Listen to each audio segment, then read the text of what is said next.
이번 챕터의 핵심은 단순한 API 교체가 아닙니다. 라이브 데이터에서 스테이트 플로우로 넘어가는 변화는 상태 관리의 중심축이 안드로이드에서 코틀린으로 이동했다는 뜻입니다. 먼저 라이브 데이터를 낮춰볼 필요는 없습니다. AAC가 등장하던 시기에는 화면 생명 주기를 이해하면서 데이터를 전달하는 공식 답안이 정말 필요했습니다. 그때 안드로이드 앱의 중심은 액티비티, 프래그먼트, XML 화면이었습니다. 라이브 데이터는 이 세 개에 정확히 맞춰져 있었습니다. 화면이 살아있을 때만 관찰하고 멈추면 정리되는 감각이 자연스러웠습니다.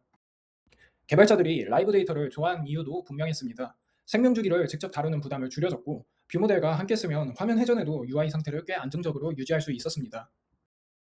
문제는 라이브 데이터가 갑자기 나빠진 게 아닙니다. 앱 구조의 전제가 바뀐 겁니다. UI 중심으로 얇게 짜던 앱이 점점 계층화된 코틀린 코드로 이동하기 시작했어요. 라이브 데이터는 이름만 안드로이드스러운 게 아닙니다. 제대로 쓰려면 라이프 사이클 오너와 UI 관찰 규칙을 이해해야 합니다. 즉, 상태 관리 도구가 앱 전체의 언어라기보다 안드로이드 화면의 언어에 가까웠던 겁니다. 이 차이는 계층을 나누는 순간 바로 드러납니다. UI 계층에서는 라이브 데이터가 자연스럽지만 도메인이나 데이터 계층까지 내려가면 갑자기 안드로이드 타입이 어색하게 끼어듭니다.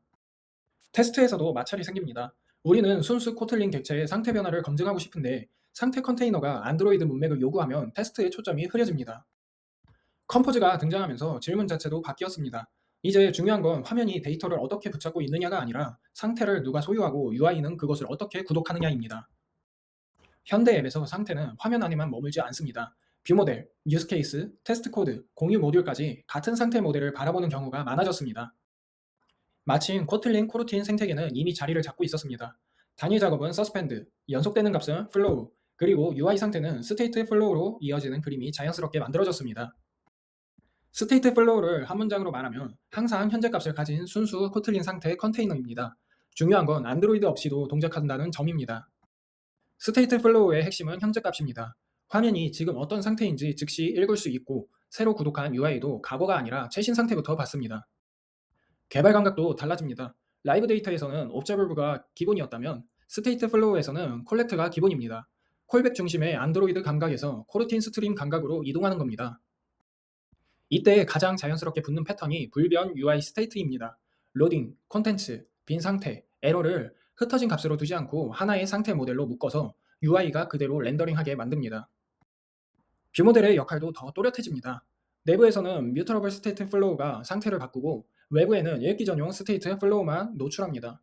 누가 바꾸고 누가 읽는지가 코드에서 바로 보입니다.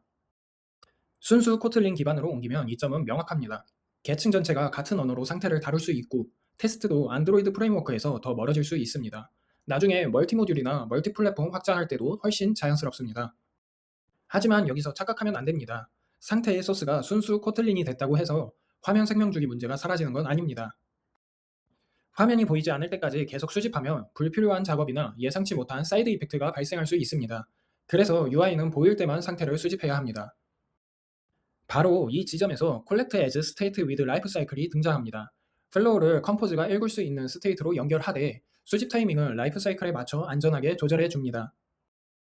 이 패턴은 세 가지 일을 한 번에 처리합니다. 스테이트 플로우를 수집하고 그 값을 컴포즈 스테이트로 바꾸고 화면이 보일 때만 동작하게 만듭니다.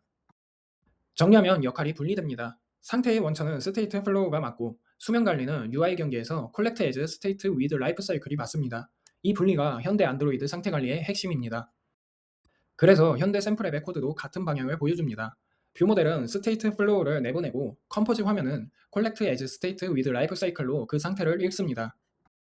전환의 핵심은 코드의 위치가 달라지는 겁니다. 상태 자체는 뷰 모델과 코틀린 계층에 두고 안드로이드 생명주기 처리는 화면과 만나는 경계에서 끝냅니다.